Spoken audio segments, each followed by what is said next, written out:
Punctual to my appointment, I placed my foot on the first notch of the zigzag next night as the distant clocks were striking 11.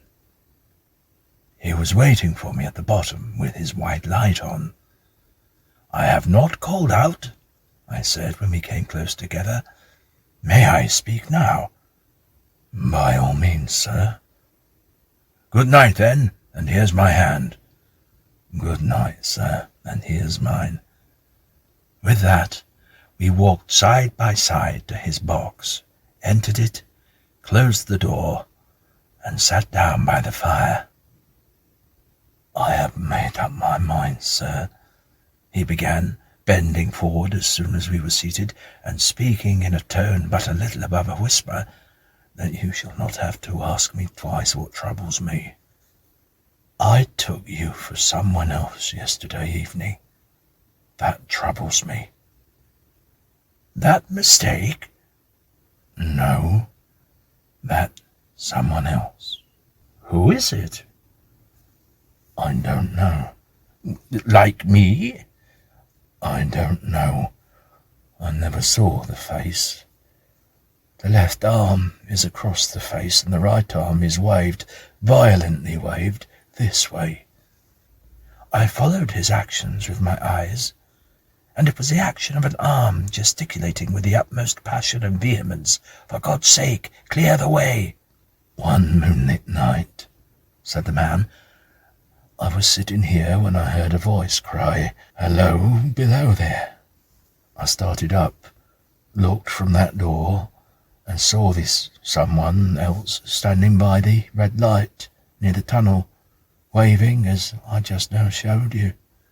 The voice seemed hoarse with shouting, and it cried, 'Look out, look out,' and then again, 'Hello, below there, look out.'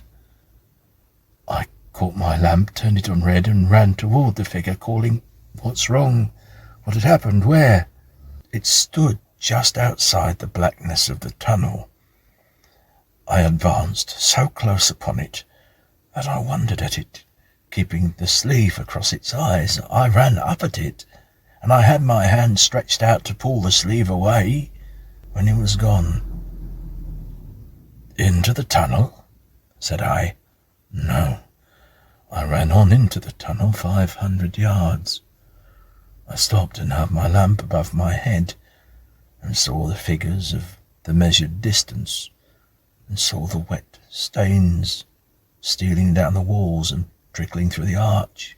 I ran out faster than I had run in, for I had a mortal abhorrence of the place upon me, and I looked round the red light with my own red light, and I went up the iron ladder to the gallery atop it, and I came down again and ran back here. I telegraphed both ways. 'An alarm has been given. Is anything wrong?' The answer came back both ways. 'All well.' Resisting the slow touch of a frozen figure tracing out my spine, I showed him how this figure must be a deception of his sense of sight, and how that figures originating in disease of the delicate nerves that minister to the functions of the eyes were known to have often troubled patients, some of whom had become conscious of the nature of their affliction, and had even proved it by experiments upon themselves. 'As to the imaginary cry,' I said, 'do but listen for a moment to the wind in this unnatural valley while we speak so low, and to the wild harp it makes of the telegraph wires.' That was all very well, he returned after we had sat listening for a while, and he ought to know something of the wind and the wires, he who so often passed long winter nights there, alone and watching. But he would beg to remark that he had not finished. I asked his pardon, and he slowly added these words, touching my arm. 'Within 6 hours of the appearance, the memorable accident on this line happened, and within 10 hours the dead and wounded were brought along through the tunnel over the spot where the figure had stood.' A disagreeable shudder crept over me, but I did my best against it. It was not to be denied, I rejoined, that this was a remarkable coincidence. calculated deeply to impress the mind. But it was unquestionable that remarkable coincidences did continually occur, and they must be taken into account in dealing with such a subject. Though, to be sure, I must admit, I added, for I thought I saw he was going to bring the objection to bear upon me, men of common sense did not allow much for coincidences in making the ordinary calculations of life. Again he begged to remark that he had not finished. Again I begged his pardon for being betrayed into interruptions. "This," he said, laying his hand upon my arm and glancing over his shoulder with hollow eyes, "this was just a year ago. 6 or 7 months passed, and I had recovered from the surprise and shock, when one morning, as the day was breaking, I, standing at the door, looked toward the red light, and saw the spectre again." He stopped, with a fixed look at me. "Did it cry out?" "No, it was silent." "Did it wave its arm?" "No. It leaned against the shaft of light, with both hands before the face, like this." Once more I followed his action with my eyes. It was an action of mourning. I had seen such an attitude in stone figures on tombs. "Did you go up to it?" I came in and sat down, partly to collect my thoughts, partly because it had turned me faint. When I went out to the door again, daylight was above me and the ghost was gone. But nothing followed, nothing came of this. He touched me on the arm with his forefinger twice or thrice, giving a ghastly nod each time. That very day, as a train came out of the tunnel, I noticed in a carriage window on my side what looked like a confusion of hands and heads, and something waved. I saw it just in time to signal the driver, "Stop." He shut off and put his brake on, but the train drifted past here 150 yards or more. I ran after it, and as I went along, heard terrible screams and cries. A beautiful young lady had died instantaneously in one of the compartments, and was brought in here and laid down on this floor between us.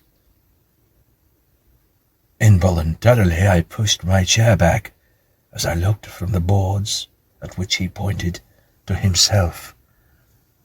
True, sir, true, precisely as it happened, so I tell it to you. I could think of nothing to say, and my mouth was very dry. The wind and the wires took up the story, like a long lamenting wail. He resumed, "Now mark this, sir, and judge how my mind is troubled. The spectre came back a week ago. Ever since it has been there now and then, by fits and starts. At the light, at the danger light." "What does it seem to do?" He repeated, if possible with increased passion and vehemence, that former gesticulation of, "For God's sake, clear the way." Then he went on, "I have no peace for it. It calls to me for many minutes together in an agonized manner. 'Below there, look out, look out.' It stands waving to me. It rings my little bell." I caught at that. "Did it ring your bell yesterday evening when I was here, and you went to the door?" "Twice." "Why, see," I said, "how your imagination misleads you. My eyes were on the bell, and my ears were open to the bell, and I, as I am a living man, did not hear it ring at those times, nor at any other time, except when it was rung in the natural course of physical things, by the station communicating with you." He shook his head. "I have never made a mistake as to that yet, sir. I have never confused the spectre's ring with the man's. The ghost's ring is a strange vibration in the bell that it derives from nothing else, and I have not asserted the bell stirs to the eye. I don't wonder you failed to hear it, but I heard it." "And Did the spectre seem to be there when you looked out?" "It was there. Both times," he repeated firmly. "Both times." "Will you come to the door with me and look for it now?" He bit his under lip, as though he were somewhat unwilling, but arose. I opened the door and stood on the step while he stood in the doorway. There was the danger light. There was the dismal mouth of the tunnel. There were the high, wet stone walls of the cutting. There were stars above them. "Do you see it?" I asked him, taking particular note of his face. His eyes were prominent and strained, but not very much more so, perhaps, than my own had been when I had directed them earnestly toward the same spot. "No," he answered, "it is not there." "Agreed," said I. He went in again, shut the door, and resumed our seats. I was thinking how best to improve this advantage, if it might be called one, when he took up the conversation in such a matter-of-course way, so assuming that there could be no serious question of fact between us, that I felt myself placed in the weakest of positions. "By this time you will fully understand, sir," he said, "that what troubles me so dreadfully is the question, what does the spectre mean?" I was not sure I told him that I did fully understand. "What is he warning against?" he said, ruminating, with his eyes on the fire, and only by times turning them on me. "What is the danger? Where is the danger? There is danger overhanging somewhere on the line. Some dreadful calamity will happen. It is not to be doubted this third time after what has gone before. But surely this is a cruel haunting of me. What can I do?" He pulled out his handkerchief and wiped the drops from his heated forehead. "If I telegraphed danger on either side of me or on both, I can give no reason for it," he went on, wiping the palms of his hands. "I should get into trouble and do no good. They would think I was mad. This is the way it would work. Message, danger, take care. Answer, what danger, where? Message, don't know, but for God's sake take care. They would displace me. What else could they do?" His pain of mind was almost pitiable to see. It was the mental torture of a conscientious man oppressed beyond endurance by unintelligible responsibility involving life. "When it first stood under the danger light," he went on, putting back his dark hair from his head and drawing his hands outward across and over his temples in an extremity of feverish distress, "why not tell me where that accident was to happen, if it must happen? Why not tell me how it could be averted, if it could have been averted? When, on its second coming, it hid its face, why not tell me instead, 'She is going to die. Let them keep her at home'? If it came on those two occasions only to show me that its warnings were true, and so to prepare me for the third, why not warn me plainly now? And I, Lord help me, a mere poor signalman on his solitary station, why not go to somebody with credit to be believed and power to act?" When I saw him in this state, I saw that for the poor man's sake as well as the public safety, what I had to do for the time was to compose his mind. Therefore, setting aside all questions of reality or unreality between us, I represented to him that whoever thoroughly discharged his duty must do well, and that at least it was his comfort that he understood his duty, though he did not understand these confounding appearances. In this effort I succeeded far better than in the attempt to reason him out of his conviction. He became calm. The occupations incidental to his post, as the night advanced, began to make larger demands on his attention. I left him at 2 in the morning. I had offered to stay through the night, but he would not hear of it.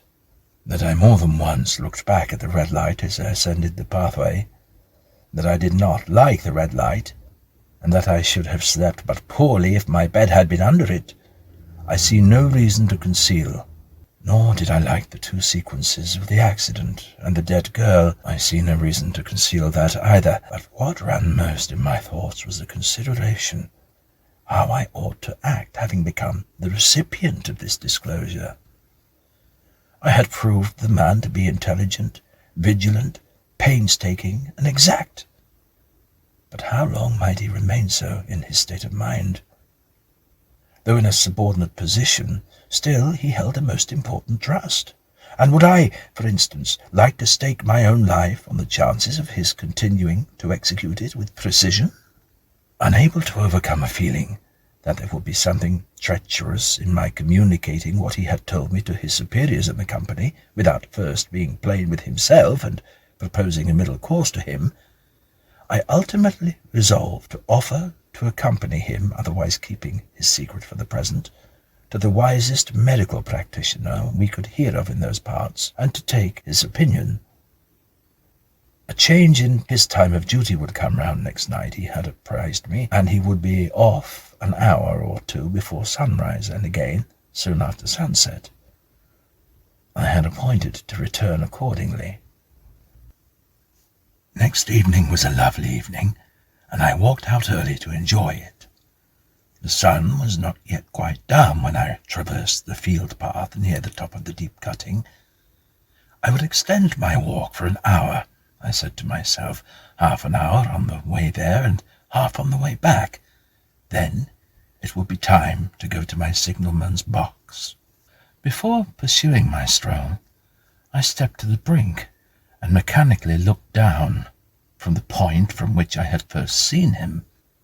I cannot describe the thrill that seized upon me when, close to the mouth of the tunnel, I saw the appearance of a man with his left sleeve across his eyes, passionately waving his arm. The nameless horror that had oppressed me passed in a moment, for in a moment I saw that this appearance of a man was a man indeed, and that there was a little group of other men standing at a short distance, to whom he seemed to be rehearsing the gesture he made. The danger light was not yet lighted. Against its shaft, a little low hut, entirely new to me, had been made of some wooden supports and tarpaulin. It looked to be no bigger than a bed.